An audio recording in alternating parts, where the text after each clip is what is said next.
May joy ang Pasko sa Gapan 2024. Mensahe po dito yung masayang Pasko. Lagi naman po, taon-taon po, masaya po yung mga batang Gapan kasi kahit na ano pong pagsubok, yung nangyayari po sa atin, babagyuhin man tayo, magkakaproblema, ay importante po yung pagbangon po natin tsaka pag-asa at magiging masaya pa rin po tayo sa araw ng Pasko para sa mga batang Gapan. Pero ma'am, bukod sa napakagandang plaza na ito at mga pailaw, sabi niyo magkakaroon pa rin ng masagana at masarap na Noche Buena. Paano po ito, ma'am? Opo, simula pa naman po nung naging mayor si Congressman Eming Pascual, simula 2016, sinimulan po niya yan at pinagpatuloy ko po.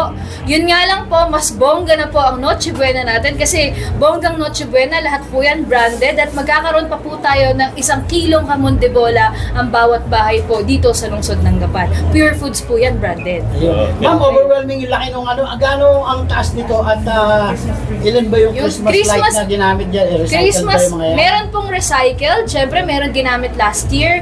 Talagang magagaling lang po yung mga batang Gapan kasi naging creative po sila sa paggamit ng mga nakarang gamit. So, makikita nyo mukhang may bago pero inayos-ayos lang din po namin yan. At yung Christmas tree naman po, ang pagkakalam ko ay 115 feet po yan ang Christmas tree dito sa lungsod ng Gapan. Para po sa mga batang Gapan, kagaya po ng sinabi ko kanina, alam niyo po, hindi niyo po iintindihin yung Pasko niyo at hindi ko po hahayaan na merong isang batang Gapan o merong bahay sa Gapan na magiging malungkot sa Noche Buena kasi sisiguraduhin ko, personal po akong pupunta sa bawat barangay at magkakaroon po ng masayang Pasko ang bawat batang Gapan dahil may joy sa Pasko ang Gapan. Kitang-kita naman natin na kaya pinagmamalaki namin to, talaga naman na 2016 ba yan, talaga namang yung itsura ng plaza dito, yung itsura ng lumang Gapan, nakatatakot naman talagang pinabayaan ng todo. Ngayon, pagmamalaki namin na hindi man siguro pinakamaganda sa buong Nueva Ecija, siguro isa sa magandang lugar ngayon na pasyalan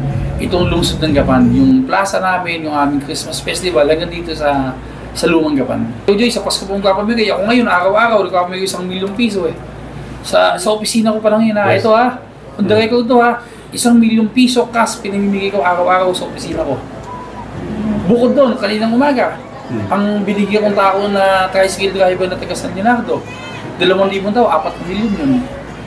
Buong distrito, magmula ngayong Nobyembre 1 hanggang sa katapusan ng Nobyembre, lahat ng todo sa buong distrito bibigyan ko ng pera.